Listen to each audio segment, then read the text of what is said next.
c'est le moment de prendre son dossard pour le marathon, les 10 et 20 km de Tours. Oui, car ils ont été mis en vente hier et cette année en plus. Nouveau parcours, on en parle avec le président du comité d'organisation qui est notre invité. Bonsoir Christophe Chinette, bienvenue sur notre plateau. Alors le marathon de Tours, ce sera le 27 septembre 2026. Il y avait 17 000 coureurs en 2025, mais cette année, il va y en avoir plus. Oui, tout à fait. Alors, l'Harmonie Mutuelle Marathon 10-24 Tours, c'est le nouveau nom de l'événement. Voilà, donc effectivement, on attend à peu près 20 000 coureurs sur l'ensemble des épreuves.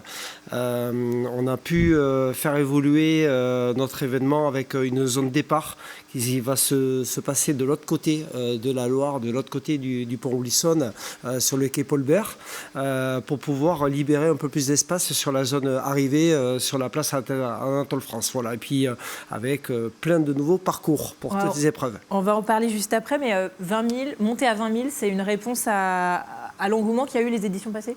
Oui, il y a un engouement sur le running extraordinaire et sur nos événements, donc tant mieux, mais il faut gérer ce développement.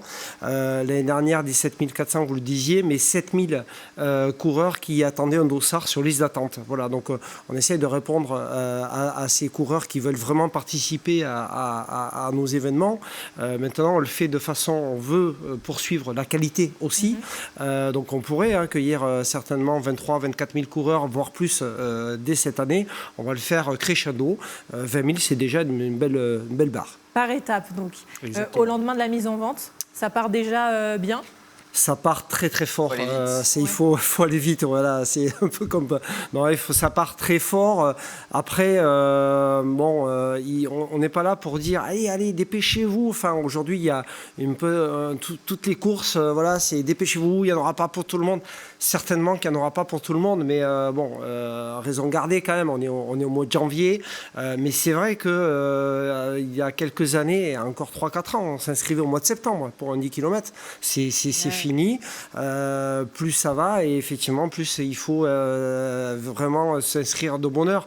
Après, la difficulté, c'est que s'inscrire un an à l'avance pour un 10 km, ça devient un peu compliqué. Et vous avez même des coureurs aujourd'hui qui sont licenciés dans des clubs et qui courent toute l'année en compétition, qui n'arrivent même plus à avoir de dossard sur les épreuves. C'est d'autres problématiques pour les organisateurs.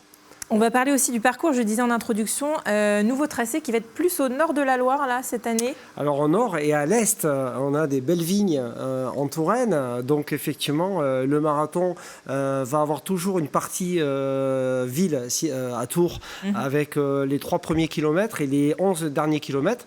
Après, on s'en va sur les vignes, sur Rochecorbon, sur Vouvray et Vernoux, sur Braine. 3 communes qui ont hâte de nous accueillir. Il va y avoir une ambiance de folie et donc vous allez aussi les coureurs vont passer aussi au kilomètre 13 à travers le château de Jallange. Voilà, donc il va y avoir des vignes, il va y avoir de la nature, des bords de Loire, le château, enfin ça va être et on finit encore une fois les 12 derniers kilomètres parce que c'est là où ça commence à faire mal aux jambes, le fameux mur même du 30e et là les coureurs vont rentrer de nouveau dans la ville de Tours et il va y avoir une ambiance de dingue. Un petit mot aussi sur l'Urban Trail de Tours. Alors, une course tout à fait différente qui aura lieu le 8 février. Le principe, c'est de courir 9 ou 19 km en traversant des sites emblématiques de la ville de Tours. C'est un format qu'on retrouve dans plein d'autres villes, à Rennes, à Nantes, à Toulouse. Vous aviez envie de vous lancer sur Tours aussi ?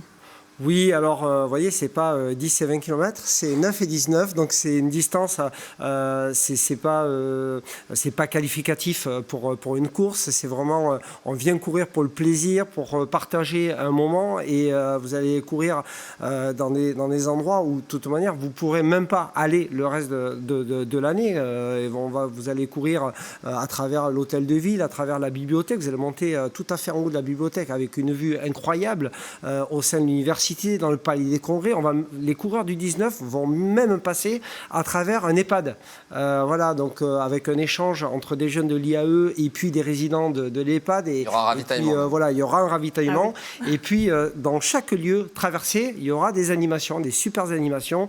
Il y a du gospel, il y a des bandas, il y a du rock, il y a vraiment de tout style d'animation. Et vous attendez 3000 coureurs au total. Il reste des places pour le 19 km.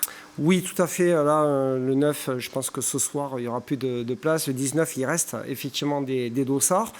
Et puis inscrivez-vous parce que cette course, elle est aussi caritative. 1 euro par dossard revient aussi pour la Ligue contre le cancer. Voilà, donc, et puis, dernière chose, vous allez finir aussi, tous les coureurs vont finir sur le parquet du TVB. Vous parliez du TVB tout à l'heure, sur le au Palais des Sports, sur le terrain du TVB avec un DJ, avec une ambiance de dingue. Et puis, pas mal de surprises. Merci beaucoup, Christophe Chinette, d'être venu sur notre plateau. Merci.